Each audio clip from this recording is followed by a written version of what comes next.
E entender um pouco o que aconteceu aqui. E a gente sabe que Jesus vinha a Cafarnaum, Jesus mora em Cafarnaum. Tanto que ali na entrada eu falei para vocês tirarem foto, porque tem escrito naquela placa, a cidade de Jesus. Então Jesus sai lá de Nazaré e vem para Cafarnaum e aqui ele fica. Cafarnaum era uma cidade importante, ela era uma cidade de fronteira entre o governo de Herodes Antipas e Herodes Filipe. Talvez por isso Cafarnaum tenha sido para Jesus uma cidade estratégica, porque era uma cidade também que ele poderia fugir de Herodes Antipas em qualquer oportunidade, né? Qualquer necessidade, melhor dizendo. E vocês lembram por que a gente falou disso quando a gente estava lá ontem, quando a gente estava voltando, que eu contei para vocês essa questão do Herodes Antipas ter mandado matar João Batista. João Batista era primo de quem? De Jesus. Então, provavelmente, Antipas procurava também matar Jesus, né? Ou não tinha nenhuma afinidade com ele.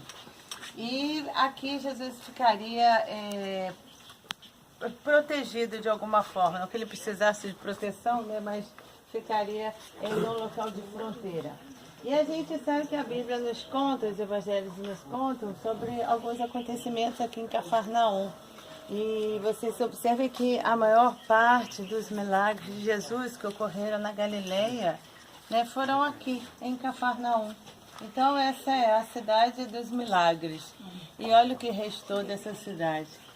Ruínas, né? Porque o juízo de Cafarnaum, se Sodoma tivesse visto os milagres que aconteceram em Cafarnaum, menor juízo teria para ela. Imagina Cafarnaum, e Jesus fala isso com relação a Cafarnaum, né? Se já é Betsaida e Corazim, ele já falou o que ele falou. Então a gente pode observar aqui algumas características das casas que são bem próximas às características que a gente viu lá em Corazim, principalmente. As casas feitas em basalto, as casas são pequenas ínsulas, ou seja, uma casa encostadinha na outra. E a gente aqui observa uma casa que ela foge um pouco dessas casas aqui do outro lado. Por que essas casas são diferentes daquela de lá? Vocês vão observar que a construção dessas casas, elas são de 2 cômodos, como eu falei para vocês. Tem umas pilastras, vocês podem ver que ela ligava com o andar superior, e no andar superior tinha um telhado. O telhado era feito, na verdade, de pedra. Alguns defendem essa ideia de que eram pedras, e outros defendem a ideia de que eu acho que é mais provável, de serem de troncos de tamareira.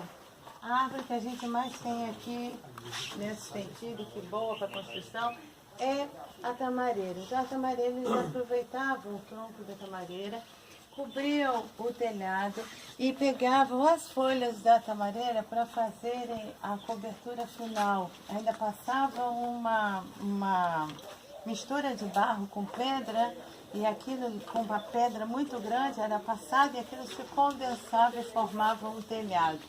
Por que eu estou especificando isso? Porque vocês percebem que aqui é muito quente, necessitava de muito vento que entrasse, circulasse. As casas não eram fechadas como a gente tem as casas de hoje. Então tinham janelas que ficavam constantemente abertas, conforme aquelas que a gente viu em Corazim.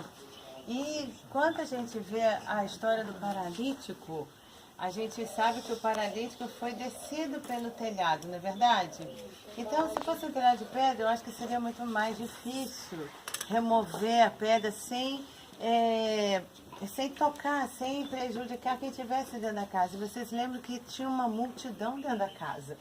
A Bíblia é clara que fala que tinha uma multidão, e aí os amigos do paralítico vão e levam o paralítico pelo telhado para descer. Então eu creio que essas foram a parte que eles removem do telhado, as madeiras, para não cair na cabeça também de ninguém que estava dentro da casa, né? A gente parte do princípio que as pessoas se machucariam.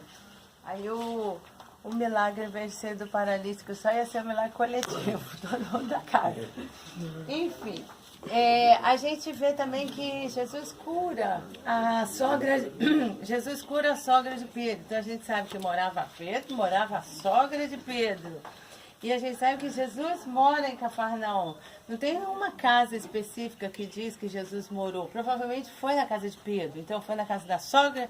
Todo mundo morava no mesmo 2 quartos? Não, isso não existia. Então, o que aconteceu? A gente sabe que as casas também tinham um quintal comunitário. Então, provavelmente eram casas juntinhas com um quintal comunitário. Daí sim poderia morar todo mundo. Agora vocês observem que aqui a gente tem uma construção de forma octagonal. Isso era muito comum na época bizantina. Então, a gente sabe que esse local posteriormente se tornou em uma igreja. E se tornou em uma igreja, o único local que se transformou em igreja foi aqui. O que a gente deduz? A casa de Pedro, da sogra, e a casa que Jesus morou, né? Sim. E aí a gente pensa, mas isso também não prova nada. Então, o que seriam as provas? Se houvesse alguma ruína, alguma coisa específica que fosse relacionada com Pedro, com Jesus, com a família, enfim. E aí eles encontram candelabros. Então, candelabro mostra que era de judeu, né? Era uma prova. E encontram algumas saudações com relação aos cristãos. Então a gente sabe também que quem morava aqui acreditava em Jesus como Messias. Então essa é a prova que a gente tem, que ela foi a única casa que se transformou também além do que é da característica comum que era das outras casas. Depois, se vocês quiserem ver, vocês olhem aqui nesse painel, vocês vão ver a transformação com relação ao desenvolvimento disso aqui no decorrer dos anos. E aí hoje vocês têm essa igreja aqui, que é a igreja de Pedro, de São Pedro, que é uma igreja que protege as ruínas dessa casa. E você lá de cima também pode olhar as escavações.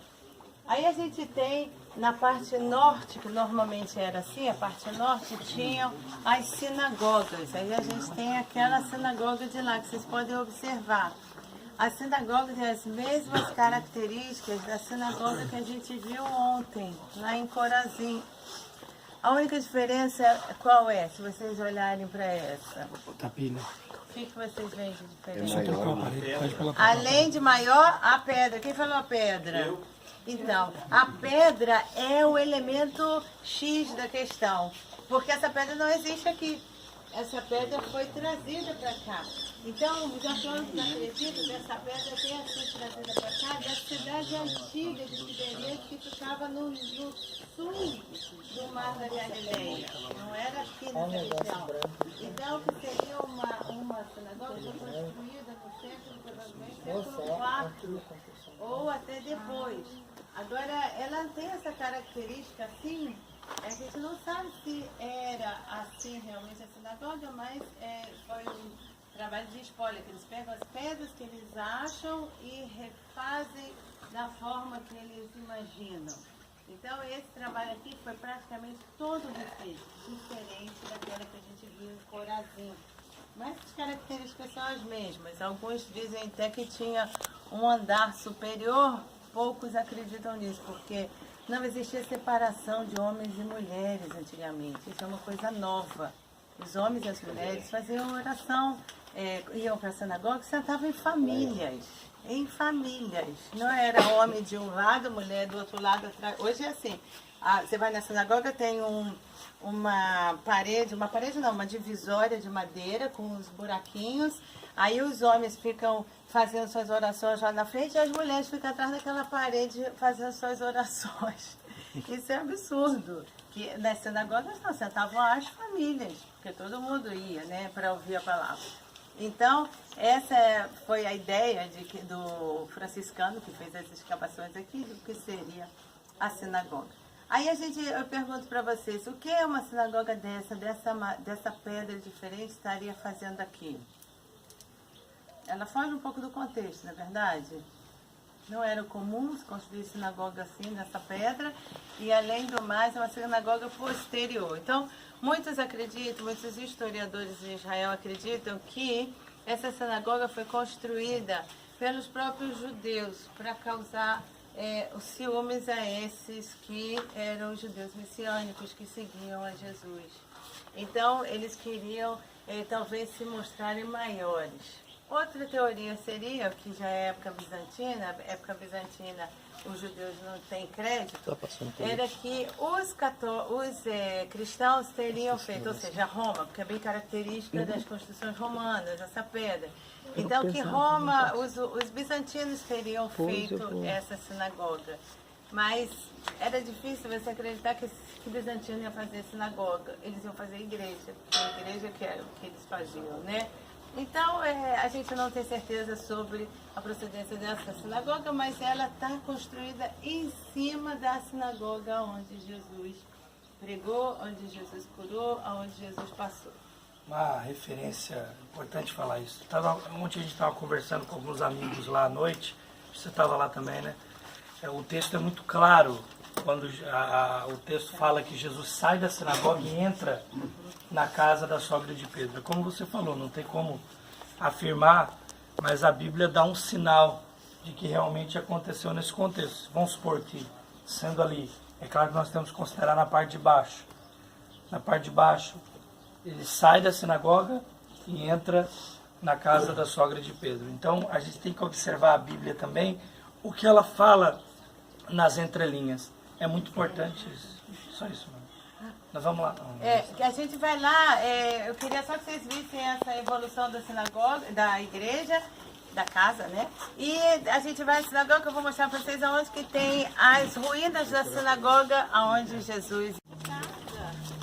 que tinha aqui, que aquela casa, ela perde um pouco da característica, ela se torna muito grande. Mas essas eram as casas, provavelmente assim era a casa de Pedro, a sogra e onde Jesus também morou. Então devia ser um complexo de casas com um quintal comunitário. A vida das pessoas não era dentro das casas, era fora, a vida era comunitária. Ninguém vivia como a gente vive hoje, trancado em quatro paredes. As pessoas viviam em comunidade. Quase que praticamente os filhos eram criados todos juntos, né? Todo mundo tinha o mesmo tipo de educação. E aqui, ó... Se quiser uma foto tua, vamos lá. A Bíblia aconteceu pelo nosso mestre. Aqui, ó, mostra para vocês essas vidas que chegaram nessa cidade.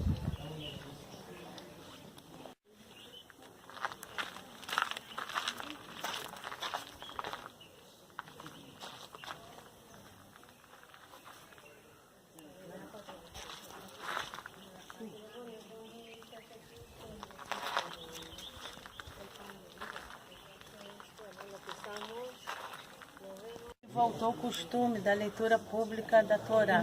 E o que é essa leitura pública? Era onde o povo se reunia com pelo menos 10 pessoas, 10 homens. No mínimo, né? No mínimo 10 homens. Eu estou enfatizando a questão masculina porque realmente tem que ser homens e a gente vai falar em Jerusalém o que está acontecendo hoje. Então, eu gosto sempre de contextualizar as coisas que eu falo, vocês não ficarem só no antigo, mas vocês terem também a noção do novo. E essa questão do leitura pública, ela é feita às segundas-feiras, às quintas-feiras e aos sábados. Ele é lido a mesma leitura que vai ser decorrente no mundo inteiro. A mesma leitura em todos os lugares. No mundo inteiro. Se você sair daqui de Israel e for para o Brasil, numa sinagoga na quinta-feira, você vai ler quinta-feira o que os judeus daqui começaram a ler no sábado, porque você lê o capítulo, né? Então começa a ler no sábado, você lê aqui na semana inteira e depois muda no próximo sábado. Então, isso é lido 3 vezes. Essa leitura também, ela vai ser os dias que os judeus comemoram o seu bar mitzvah. Então, por exemplo, fora o sábado, que não se faz isso em sábado. Sábado não se casa, sábado não tem comemoração de bar mitzvah, sábado é para o Senhor, para o descanso. Então, eles fazem na segunda e na quinta-feira. Eu não sei se a gente vai estar em Jerusalém, na segunda ou na quinta, lá na cidade antiga. Não, a gente vai estar amanhã, né? Acho que a gente está. que eu queria mostrar muito para vocês. É muito bonito, muito realmente emocionante a gente ver a comemoração do Bar Mitzvah lá na cidade de Jerusalém. Por quê? Porque hoje, o que os judeus têm? Tem o templo, tem o muro. O que é esse muro? O muro de contenção do templo. E esse muro é simplesmente uma parede, gente. Uma parede que ficava em volta lá de contenção do local onde tinha o templo. O templo não existe, não tem mais nada lá em cima. Tem outras coisas, depois a gente fala sobre isso. Mas ainda é o que sobrou. A única coisa que eles têm hoje para ir é nesse muro. Então eles tiram a Torá no dia do Bar Mitzvah, que vai ser o segunda ou terça-feira, e eles leem então em público. Pela primeira vez o rapaz pode ler a Torá em público, quando ele faz o Bar Mitzvah. Antes dele fazer o Bar Mitzvah, ele não pode. E ele também não pode fazer parte desse mínimo de 10 homens para poder fazer a leitura. Só depois que ele faz isso. Agora, alguém falou para você? Alguém falou aqui sobre ele já sabia das leis antes dele completar. Isso. Os judeus, naquela época, na época de Jesus, antes de Jesus, eram o único povo letrado. Que era obrigatoriamente letrado, porque eles liam. Tinham a obrigação. Eles tinham a obrigação de ler. Quando você falou, quando eles tinham aos 12 anos de idade, eles já sabiam a Torá. Eles já foram ensinados a lerem na Torá. Doutrinados naquilo. Eles foram ensinados a ler e a escrever. Isso é que é importante. E em hebraico, que hebraico era o idioma da Torá. Era em hebraico. Tanto que até hoje, se vocês têm os judeus que estão na Galuta, estão na diáspora, quando eles chegam aqui, todos sabem ler a Torá em hebraico. Eles podem não falar hebraico, só vai falar coisa da Torá. Mas eles sabem ler em hebraico. Todo mundo aprende fora de Israel a ler a Torá. Só uma pergunta. A gente consegue adquirir a Torá aqui? É fácil? E rola, cara. Mas assim, uma Torá... Sim, a gente vai. Pedacinhos. Ontem eu vi uma menina Mas hoje, fazendo a leitura da Torá. Não, ela não fez a leitura Que é? da Torá. Peraí, eu vou explicar. Hoje vocês vão lá no Rio Jordão, lá tem uma loja, lá tem Torá, com certeza em português. Eles andaram uma época que eles tinham bastante português traduzida para português. Além da Torá tem outro livro, qual é o nome? Então vamos lá. Os judeus estudam a Torá, estudam os profetas e os livros históricos. Então é a Tanakh. A Tanakh, ok? Agora, além disso, você tem os livros que são a interpretação da Torá, a interpretação dos livros religiosos. Isso quer dizer o quê? Que você estuda muito mais as interpretações do que o próprio livro. Então, E tem a possibilidade de se adquirir isso aqui? é uma coleção gigantesca. As interpretações foram escritas no ano 200, no ano 400, depois de Cristo. Então, por que foram escritas depois? Porque Cristo, para eles, não é um marco na história. Para a gente, sim, mas para quem não acredita, não. Então, vamos dizer, quando começa a contagem cristã, que a gente fala diferente em hebraico, você fala o ano 0, o ano antes da contagem e o ano depois da contagem, tá? Você não fala antes de Cristo e depois de Cristo, o ano de Deus, não existe isso. Antes da contagem e depois da contagem. E até porque existe um erro de contagem, se vocês não sabem, fiquem sabendo que esse erro é de 4 a 7 anos. O Jesus não nasceu no ano 0. Aí vocês vão perguntar, como assim a gente aprendeu tudo errado? Sim, Jesus não nasceu no ano 0. Sim, mas porque Jesus não nasceu. Pega um pouco de livro de história e vocês vão ver que Jesus não nasceu no ano 0. Por que Jesus não nasceu no ano 0? Quem foi o rei que mandou matar as criancinhas quando Jesus nasceu? Herodes. Herodes morreu, sabe que ano? No ano 4, antes da contagem.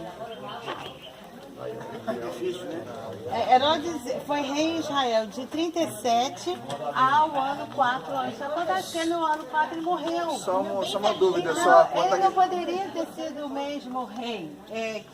Entendeu? A contagem foi feita errada. Não foi Herodes que nasceu no ano errado, morreu no ano errado. A contagem que foi errada. Só a questão da contagem. Por que se houve essa contagem? Essa contagem, depois Pra a gente esconder a fala idade de sobre Cristo? isso. Não, foi feito na época e foi feito de forma errada. Como para os cristãos, para os judeus, isso não fazia a mínima diferença, então ficou assim.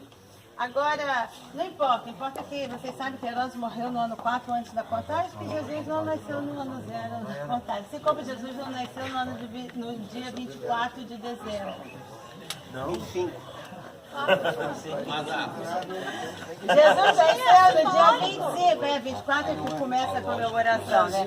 Dia 25 de dezembro, todo mundo sabe que Jesus não nasceu no 25 de dezembro. Se ninguém contou pra vocês, eu peço perdão, mas eu quero ter contado. Jesus não nasceu no dia 25 de dezembro. Por que que Jesus não nasceu? Jesus saiu da Galileia, que era Nazaré, para ir para Belém, para fazer, porque ele tinha que ir para a terra do pai dele, que era da tribo de Davi, da descendência de Davi. E ele foi para Belém num censo que foi proposto aqui pelos romanos.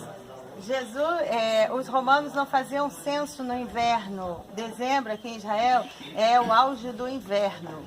E não existia censo no inverno, porque as pessoas não podiam se locomover com facilidade. Os censos eram feitos na época da primavera ou na época do verão, mais da primavera. Então, a gente vê hoje em dia, né? A gente Pastores no campo também, já, tem os que não é inverno. pastores. Então, a gente sabe hoje que enganaram a gente até. Como se diz, mais uma vez foi comprovado, eles não estavam nem aí com a história de Jesus. Aproximadamente qual a primavera que mês é? A gente mês mais ou menos que a gente acredita que tenha sido ou antes do inverno ou na primavera, mas né, ninguém sabe quando que era. O posto do outono para você. Então, por exemplo, a gente só levanta uns casos aqui, não para ser dono da verdade, mas até para vocês pesquisarem depois, né, se informarem melhor. Então, voltando à história da leitura da Tanakh, né, e os livros que os judeus leem.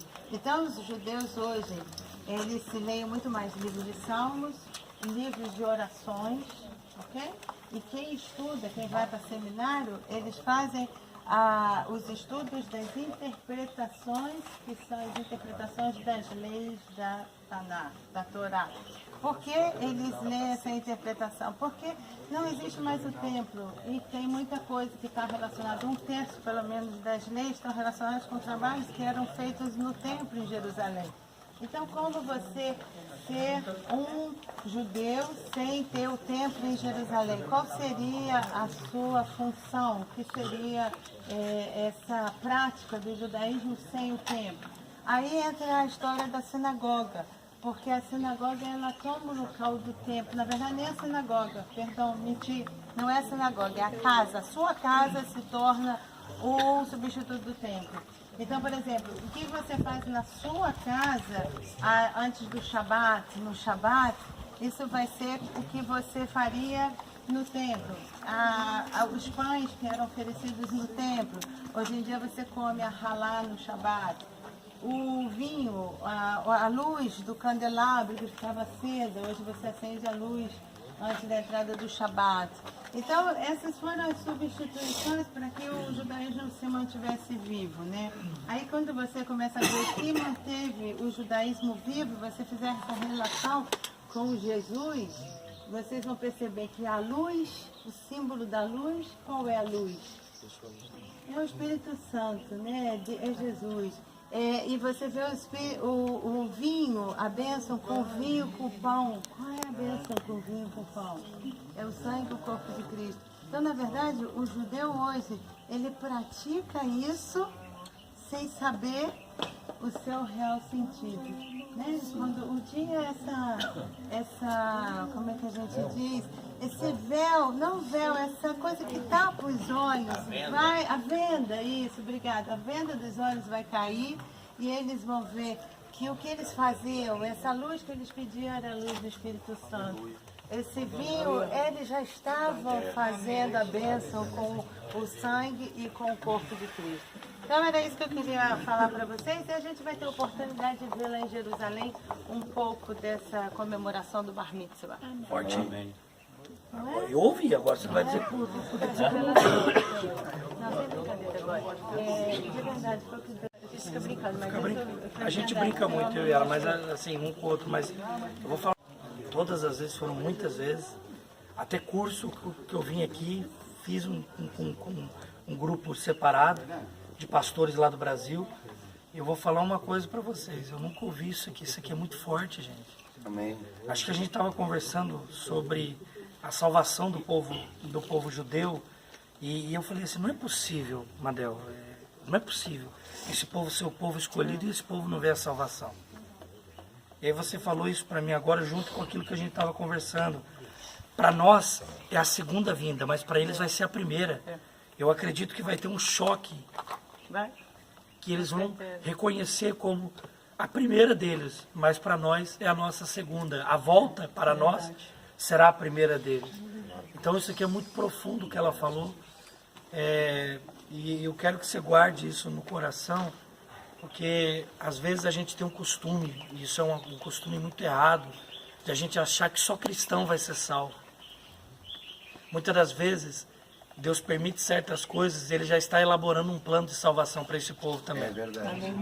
Então isso que ela falou aqui pode fazer parte de um plano até do nosso Deus, para que o povo judeu seja salvo também.